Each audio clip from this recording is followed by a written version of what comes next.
자, 우리가 부모님께 감사할 수 있는 근거가 무엇입니까?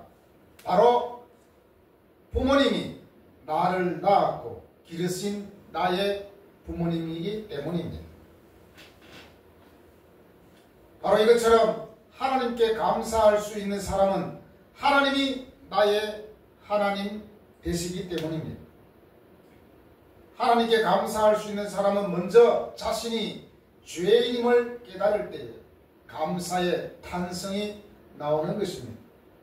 나 같은 죄인을 하나님께서 살리셨으니 이 어찌 감사하지 아니할 수 있을까 하면서 감사하게 되었습니다. 진심으로 그렇게 되는 것이죠. 자신이 하나님 앞에서 죄인임을 깨닫고 예수님을 통하여 회개하고 구원을 받은 사람만이 오직 하나님께 감사할 수 있습니다. 회개하고 구원받은 사람만이 바로 하나님이 나의 하나님을 발견하게 되며 예수 그리스도가 나의 주님임을 알게 되기 때문입니다. 그것을 알지 못하고 결코 하나님을 또 예수님께 감사드릴 수가 없는 것이죠. 그래서 추수감사주일 이전에 우리 모두는 예수님이 필요한 죄인이라는 것을 확인해 보고자 하는 것입니다. 지난주에 말씀에서 보았듯이 이 세상에 의인은 하나도 없다고 했습니다.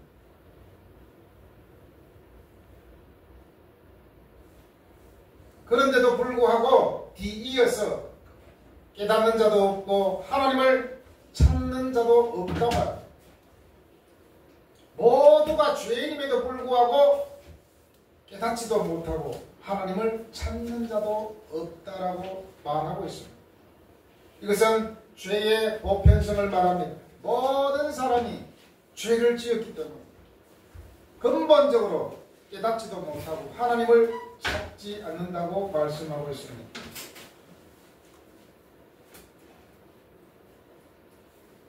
여기서 깨닫는다는 것은 깨닫는 자가 진정한 이해에 도달하기 위해서 생각을 함께 모으는 행위를 말하는 것입니다.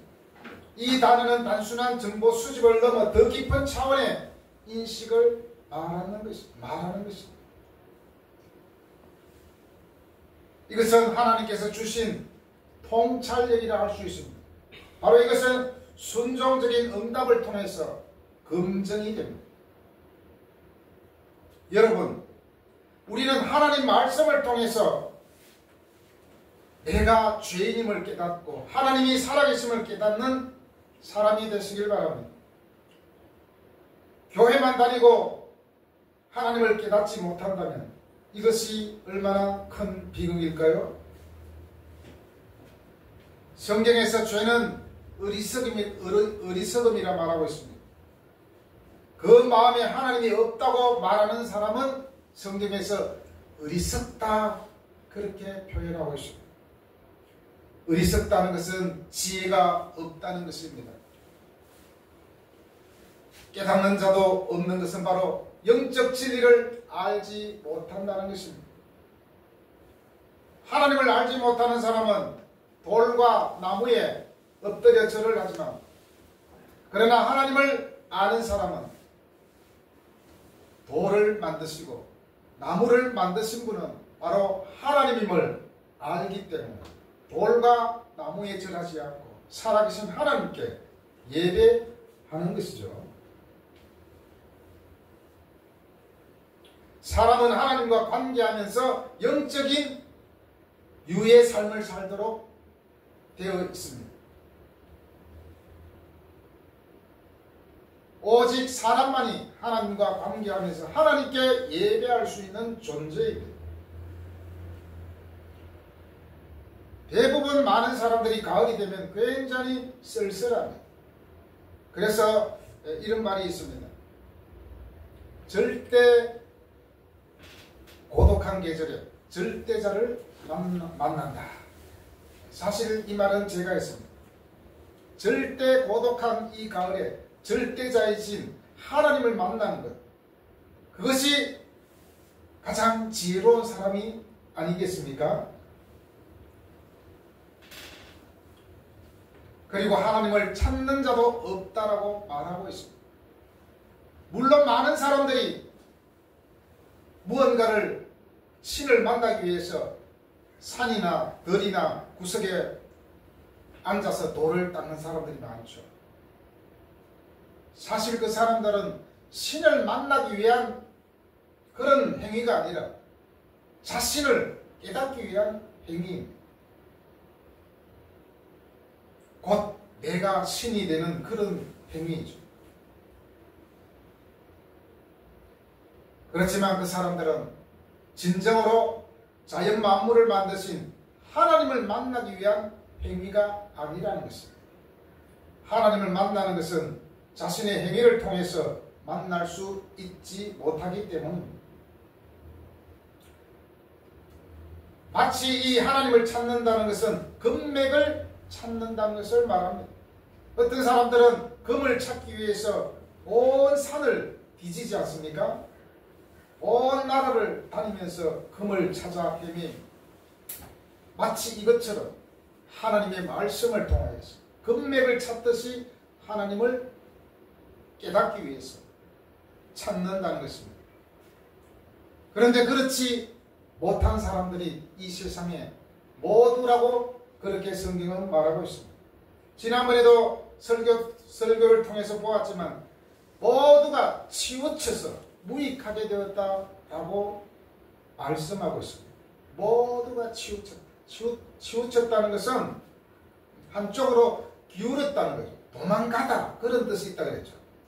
하나님을 외면하고 계속해서 자기가 가고 싶은 대로 가게 되는 것을 말합니다. 당연히 치우쳐 있다 보니까 무익하게 되고 선을 행하는 자가 없게 되는 것입니다. 이것이 우리 인간의 본질입니다. 치우쳐 무익하게 되었다라고 하는데 이 무익한 것은 전적으로 무능력한 것을 말합니다. 사람 스스로가 신을 만나겠다고 산에 앉아서 돌을 닦는다고 찾을 수 있는 게 아닙니다. 만날 수 있는 게 아닙니다. 사람은 스스로 하나님을 만날 수가 결코 없습니다. 무익하다는 것은 타락한 인류가 스스로 구원할 능력이 없음을 말합니다. 그리고 다 치우쳐 무익하다 그랬는데 이것은 보편적 사실을 말하는 것입니다. 모든 사람이 치우쳐 무익하다라는 것이죠. 결국 이것은 바로 하나님의 은혜의 필요성을 말씀하는 것입니다. 사람들이 무가치하게 되었습니다.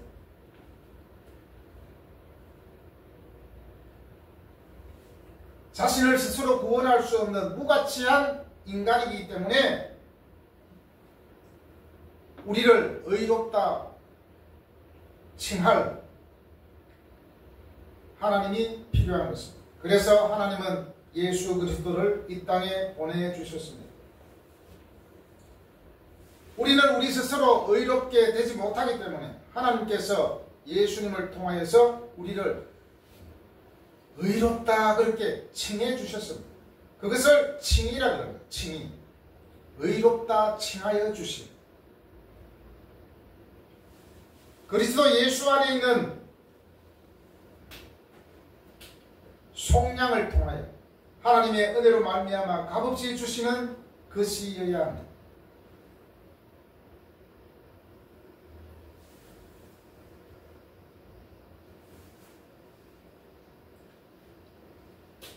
무익하다는 것은 무익하게 되었다라는 것인데, 자, 우리가 포도나무를 생각해 볼 수 있습니다. 포도나무 가지는 나무에 붙어 있을 때 비로소 가치가 있는 것입니다. 그러나 그 포도나무 가지가 포도나무에 떨어졌을 때는 아무런 가치가 없다는 것입니다. 포도나무에 떨어져 있는 포도가지는 불쏘시개 하기에도 적합하지 않는 나무입니다. 그렇기 때문에 예수 그리스도의 속량을 통하여서 값없이 주시는 의롭다 하심이 필요한 것입니다.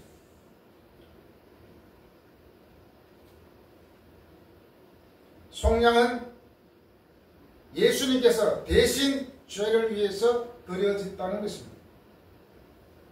예수님께서 우리를 사셨다는 것, 죄로부터 우리를 사주셨다는 것입니다.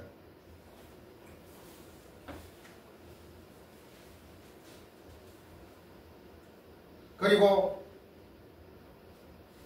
선을 행하는 자도 없나니 하나도 없다.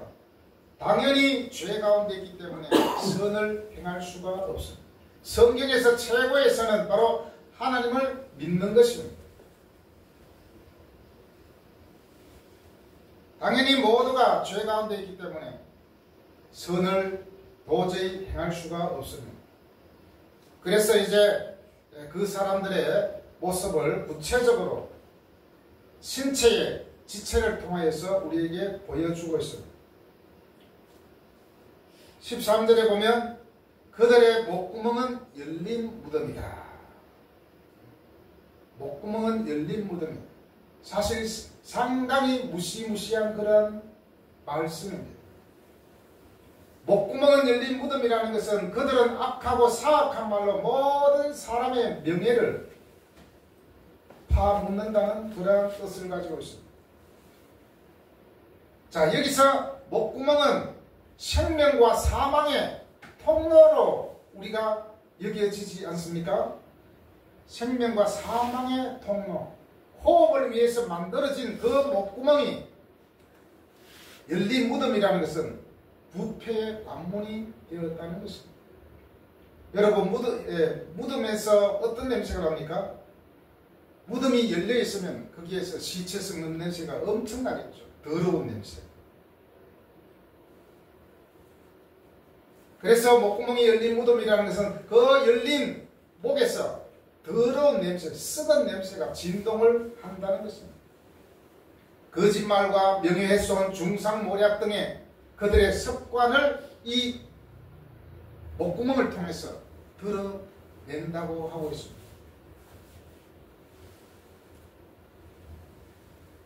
목구멍 열린 무덤은 부패와 악취를 뜻하는 것입니다. 이것은 죽음을 또한 말하는 것입니다.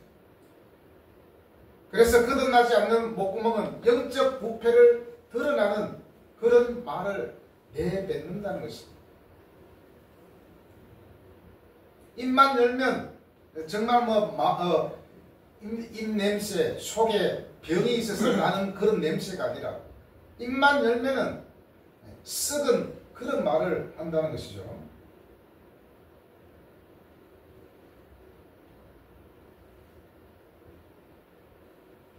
그리고 말씀에서 속이는 혀와 독이 있는 입술은 말의 죄악을 더욱더 증폭시키는 역할을 합니다.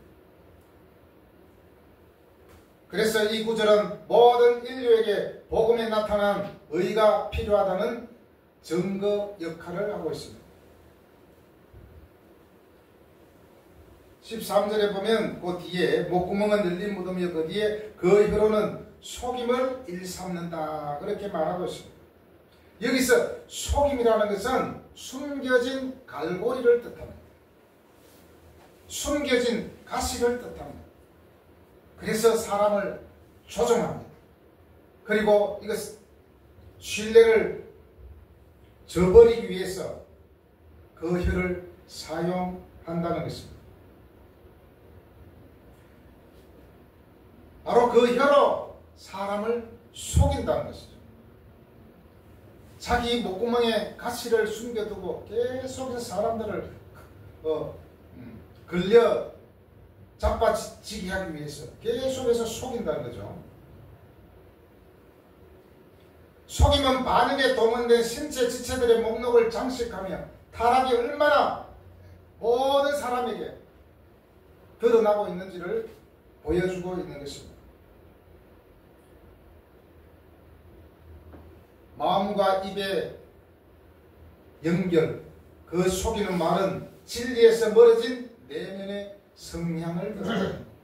예수 믿는 사람이 그 입에서 계속 속이는 말을 하고 거짓말을 한다는 것은 진리에서 멀어진 자신의 모습을 보여주는 것이라 그렇게 말씀하고 있습니다.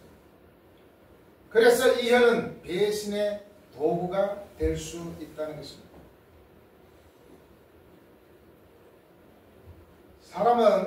사람이 결국에는 혀와 입, 오늘 말씀에서 목구멍, 그 혀, 입술, 그 입 이렇게 말했는데 목구멍이나 입술이나 입이나 모두가 말하는 도구입니다. 그래서 대부분 사람들은 말을 통해서 죄를 짓고 말이 시작하여서 범죄에 이르는 경우가 많이 있습니다. 그래서 이 혀는 바로 배신의 도구가 될 수 있다는 것입니다. 혀로 사람을 속이는 이런 사람들을 성경에서는 마귀의 자식이다 그렇게 말하고 있습니다. 마귀는 곧 거짓말쟁이입니다. 마귀는 거짓의 아비입니다. 그 거짓의 아비인 마귀를 따라가는 것, 그것이 곧 속이는 행위라는 것입니다. 그래서 야고보서 3장 6절에서 이런 말씀이 나옵니다. 혀는 곧 불이요 불의의 세계라. 혀는 우리 지체 중에서 온몸을 더럽히고 삶의 수레바퀴를 불사르나니 그 사르는 것이 지옥불에서 나느니라. 다시 말하면 거룩한 말은 참된 믿음을 증거하는 반면에 통제되지 않는 언어는 내적인 부패를 드러내는 것입니다. 저도 오늘 이 말씀을 묵상하면서 나는 얼마나 언어 생활을 잘하고 있는지 생각을 해보게 됩니다.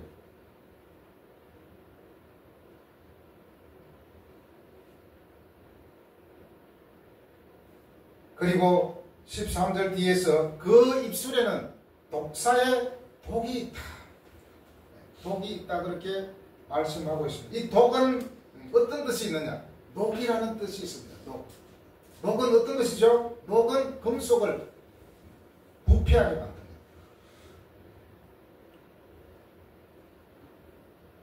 녹이 썰므로 말미암아 금속이나 이런 것이 부패하고 결국에는 파멸에 이르게 되죠. 결국엔 이 독은 보이지 않지만 끊임없이 죽음과 부패를 일으키는 그런 존재로 성경에서는 말하고 있습니다. 이 독은 인간의 마음에 깃든 죄의 파괴적인 힘을 드러냅니다. 만약에 계속해서 어떤 친구에게 야 너 죽어 막 욕하고 너는 죽어야 돼 막 계속 그렇게 욕하고 하면 어떻게 될까요? 그 마음에 독이 들어가지고 결국에는 파멸하게 됩니다. 그 듣는 그 사람만 파멸하는 것이 아니라 말하는 그 사람도 파멸하게 된다는 것입니다. 입술에서 나오는 독이 얼마나 사람을 파괴하고 자신을 파괴하는지 모릅니다. 14절에서는 또 악독으로 그렇게 표현하고 있죠. 악독. 이것도 한국말은 비슷한데 원어에는 조금 다릅니다. 이 악독은 무슨 뜻이냐? 인간의 영혼에 자리 잡고 있는 날카로운 기질이다. 결국에는 이 우리가 다른 사람에게 독한 말을 하고 악독한 말을 하는 것은 어떻게 되느냐? 관계를 부식시킨다. 성령을 소멸시킵니다. 그리고 하나님과의 교제를 위태롭게 하는 도덕적 독소입니다. 그래서 사도행전 8장 23절에서 이렇게 말씀합니다. 내가 보니 너는 악독이 가득하며 불의에 매인 바 되었도다. 예수 믿는 사람이 불의에 매인 바 되면 안 되겠죠. 그리고 야고보서 3장 8절에서 말씀합니다. 혀는 능히 길들일 사람이 없나니 쉬지 아니하는 악이요 죽이는 독이 가득한 것이라. 우리의 입술로 하나님을 찬양하고 그렇게 해야 되는데 그 혀로 사람을 죽이고 하나님과의 관계를 멀어지는 그것이 바로 우리 말을 통해 일어난다는 것입니다. 그래서 에베소서 4장 31절에서 하나님은 말씀합니다. 너희는 모든 악독과 노함과 분냄과 떠드는 것과 비방하는 것을 모든 악의와 함께 버리라. 그렇게 말씀하고 있습니다. 우리는 그러면 우리의 입술로 무엇을 해야 됩니까? 이것은 구원받은 자들이 해야 될 말입니다. 베드로전서 2장 9절에서 말씀합니다. 어둠에서 너희를 불러내신 이의 아름다운 덕을 선포하라. 다시 말하면 우리를 죄에서 구원해내신 하나님의 은혜를 선포하라는 것입니다.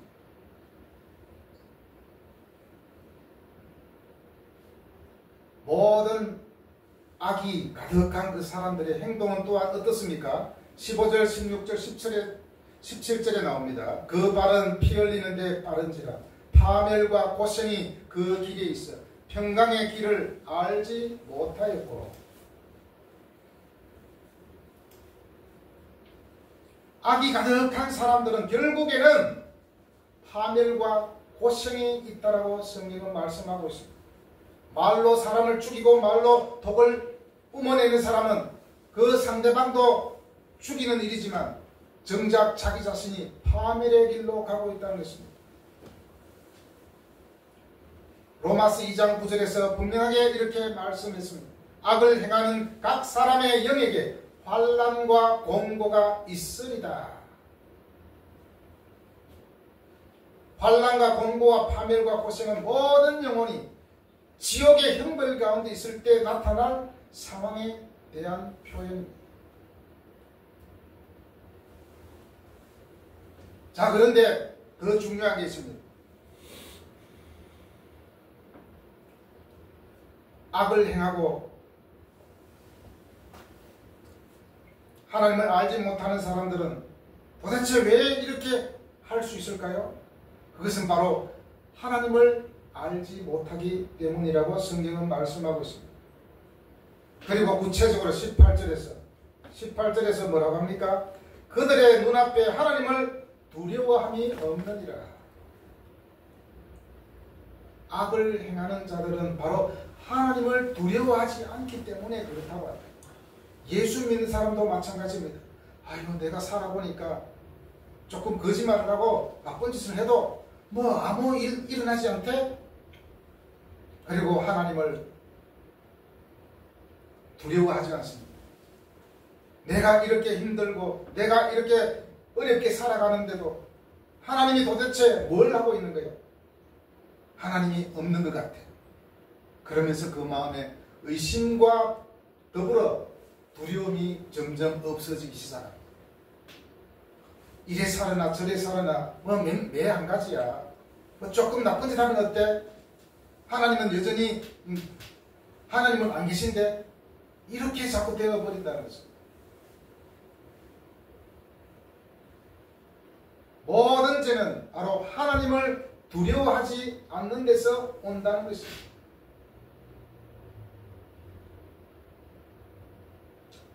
이 세상의 모든 사람들이 거짓말을 하고 속이는 그런 말을 하지만 참 어떤 면에서는 저를 비롯하여 한국 사람한테 굉장히 이런 거짓말 이런 게 많다는 것이죠. 남을 속여야 돈을 벌 수 있습니다. 남을 속여야 부자가 될 수 있다는 그러한 생각을 가지고 있다는 것이죠. 왜냐? 하나님을 두려워하지 않기 때문입니다. 시편 36편 1절에서 말씀합니다. 악인의 죄가 그의 마음속으로 이르기를 그의 눈에는 하나님을 두려워하는 빛이 없다 하니, 그 눈빛에 하나님을 두려워하는 빛이 전혀 나타나지 않습니다. 마음으로 하나님이 없다 하는 어리석은 사람은 곧 하나님을 경외하지 않는 것은 필연적인 사실입니다.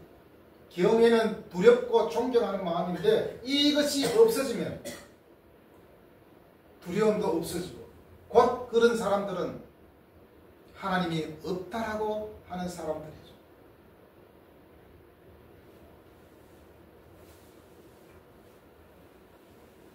그래서 유명한 성경학자 칼빈은 이렇게 말했습니다. 하나님에 대한 경외심은 우리의 사악함을 견지하는 훈례이므로 그 경외심이 사라질 때 온갖 종류의 방탕한 생활에 거침없이 탐닉하게 된다고 했습니다. 하나님에 대한 두려움이 없을 때 온갖 종류의 방탕한 생활에 거침없이 탐닉한다는 것입니다. 탐닉한다는 것은 마니아라는 뜻이 있죠. 마니아가 뭡니까? 계속해서 거기에 몰입하잖아요. 그것처럼 죄에 대해서 방탕한 생활에 마니아가 되어서 계속 거기에 탐닉하게 됩니다. 하나님도 없는데 뭐 어떻게 내 마음대로 살면 되지, 이렇게 말하죠. 이제 여기에 대한 대안이 필요합니다. 10절에서는 의인이 없나니 하나도 없다고 했는데 23절에서는 뭐라고 하느냐? 모든 사람이 죄를 범하였으며 하나님의 영광에 이르지 못하더니 라고 되어 있습니다.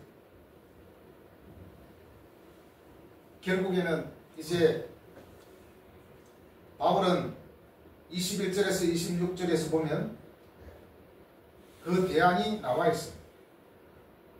3장 9절에서 10절은 인간의 죄에 대하여 기수한 내용이라고 한다면, 기소 내용에 근거하여 21절, 26절에서 그리스도 안에서 의롭게 되는 것이 필요하다는 것을 말씀해 주고 있습니다. 모든 사람들이 다 죄 아래 있다는 것은 곧 모든 사람이 예수가 필요하다는 것을 보여주는 것입니다. 의인은 한 사람도 없고 모든 사람이 죄를 범하였으면 그 해결책이 무엇입니까?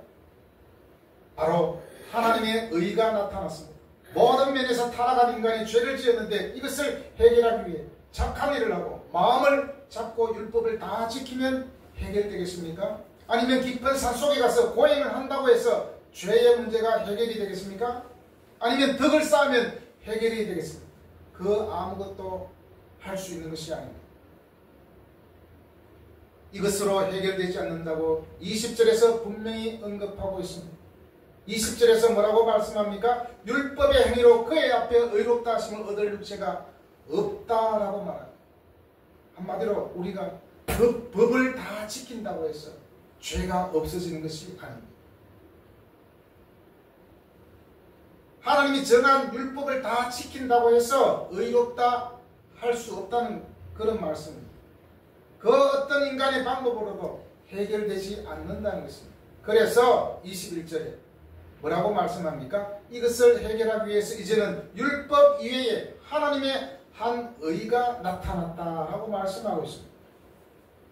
그리고 이 의는 율법과 선지자들에게 증거를 받은 것이다, 그렇게 말씀하고 있습니다. 율법과 선지자들에게 증거를 받았다라는 것은 많은 선지자들이 하나님의 말씀을 통하여 이 죄를 해결하기 위하여 나타나실 것이라고 예언했다는 것입니다.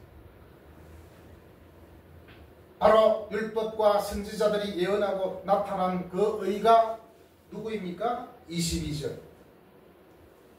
곧 예수 그리스도를 믿음으로 말미암아 모든 믿는 자에게 미치는 하나님의 의인데 차별이 없다라고 말씀하고 있습니다. 그 의는 바로 예수 그리스도를 믿는 자에게 주어지는 그러한 의입니다.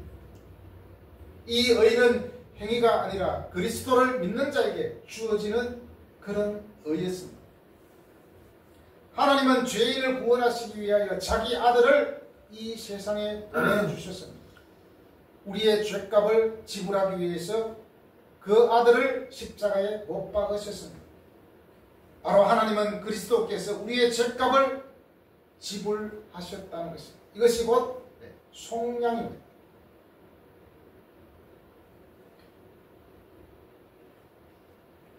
하나님께서 그리스도께서 우리의 죄값을 지불하셨다는 이 사실을 믿는 사람들의 죄를 용서해 주시겠다고 하나님은 약속하셨습니다. 그러므로 그리스도를 믿는 모든 사람들은 누구든지 의롭다고 인정받을 수 있습니다. 그래서 모든 사람들에게 예수를 믿기만 하면 주어지는 것이기 때문에 누구든지 차별이 없다라고 그렇게 말씀하는 것입니다. 이제 마지막으로 하나님의 의가 되시는 예수님께서 어떻게 해결해 주셨습니까? 첫 번째로 예수님의 피값으로 해결되었습니다. 아까도 보았지만 24절에서 그리스도 예수 안에 있는 속량으로 말미암아. 속량이란 말은 빛을 갚는다는 말입니다.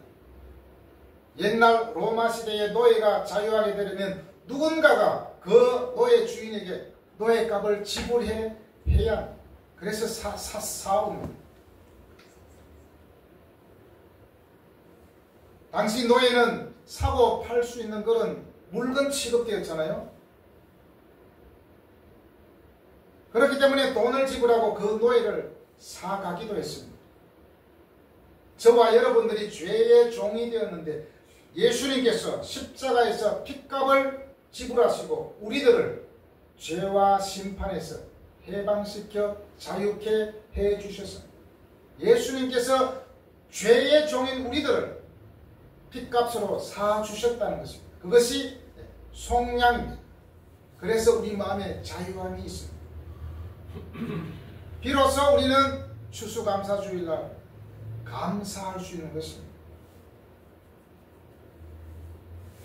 에베소서 1장 7절에서 말씀합니다. 우리가 그리스도 안에서 그의 은혜의 풍성함을 따라 그의 피로 말미암아 속량 곧 죄사함을 받았으니.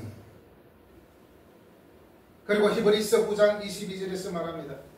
율법을 쫓아 그의 모든 물건이 피로서 정결케 되나니 피 흘림이 없은즉 사함이 없느니라. 바로 예수님의 피 흘리심으로 말미암아 우리의 죄가 용서받고 우리는 의인이라 칭하여 주셨습니다.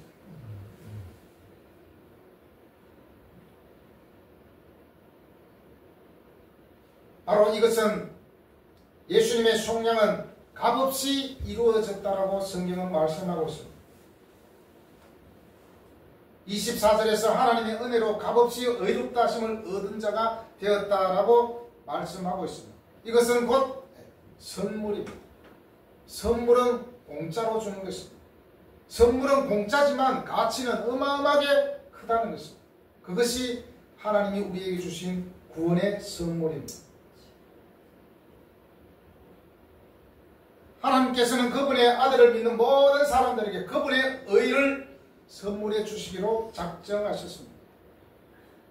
그래서 우리가 가진 믿음도 선물이라 그렇게 성경에서는 말씀하고 있습니다. 우리가 믿음으로 구원을 받는다 했을 때 단지 그냥 내가 스스로 어떤 믿는 믿음이 아니라 예수님을 믿는 믿음을 말합니다. 예수님께서 나를 위하여 십자가에 죽으시고 부활하셨다는 사실을 믿는 사람에게 주는 선물인 것이죠.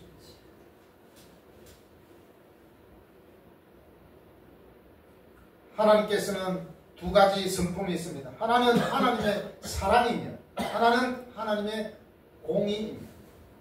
세상 사람들은 정의라는 말을 쓰지만 하나님 입장에서는 공의를 말합니다. 여러분 잘 생각해 보십시오. 세상의 정의는 사실은 변함이 있다는 것이죠. 누가 권력자가 되느냐에 따라서 그 정의가 바꾸어진다는 것입니다. 그러나 하나님의 공의는 무엇입니까? 공평하다는 것입니다. 모든 사람들이 죄가 있기 때문에 이 세상에 의인은 하나도 없다. 이것은 공평한 것입니다.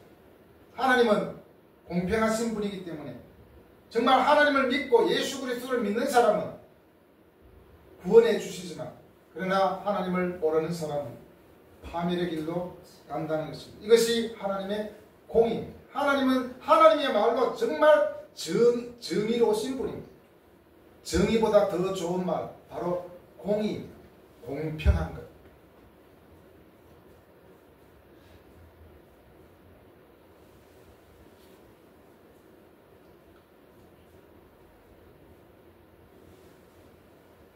예수님의 죽음을 통해서 그리고 그 죽음에 대한 믿음을 통해서 인간의 죄의 쇠사슬에서 놓여놨고 영원히 하나님의 의와 하나님과의 교제를 체험할 수 있게 되었습니다. 그래서 우리는 예수 그리스도 안에서 새 사람이 된 것입니다. 우리는 비록 선한 일도 할 수 없고 아무것도 할 수 없는 우리에게 예수 그리스도의 은혜를 통하여서 우리는 의로운 사람이 되었습니다. 그래서 우리는 이러한 은혜가 있기 때문에 하나님께 감사할 수 있는 것입니다. 내가 부모님께 감사할 수 있는 것은 부모님이 나의 부모님이기 때문에 감사할 수 있는 것처럼 우리가 하나님께 감사할 수 있는 것은 하나님이 나의 하나님이며 하나님이 나를 구원하여 주셨다. 내가 죄인 가운데 있었지만 하나님께서 예수님을 통하여서 구원해 주셨기 때문에 나는 의인이고 나는 하나님께 감사할 수 있는 것입니다. 매일 우리 입술에서 불평하고 매일 저주하고 매일 독을 뿜어내는 사람은 하나님을 알지 못하기 때문에 하나님을 두려워하지 않는 것은 당연합니다. 우리는 그러나 하나님을 알고 있습니다. 예수 그리스도를 통하여서 우리는 하나님의 자녀가 된 사람들, 그렇기 때문에 우리는 감사할 수 있는 사람이 되어야 하는 것입니다. 하나님을 믿는 사람들이 그리고 예수 그리스도를 따르는 사람들이 진정으로 추수감사주일에 감사가 가능한 것입니다.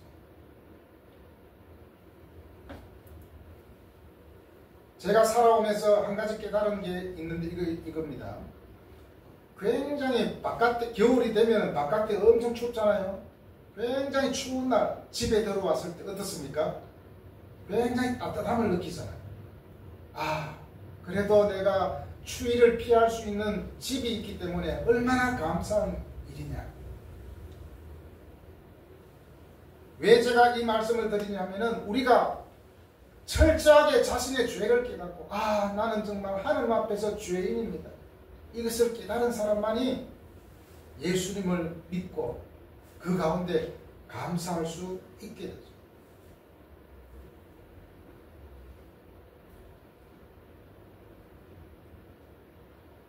하나님을 믿는 사람들이 예수 그리스도를 따르는 사람들이 진정으로 감사할 수 있습니다. 그리고 성찬에 참여할 수 있습니다. 성찬에 참여할 때 비로소 감동이 느껴지는 것입니다. 여러분, 우리는 하나님의 자녀입니다. 예수님을 통하여 구원의 백성이 되었습니다. 우리는 바로 우리의 몸을 통하여 이제 어떻게 해야 됩니까?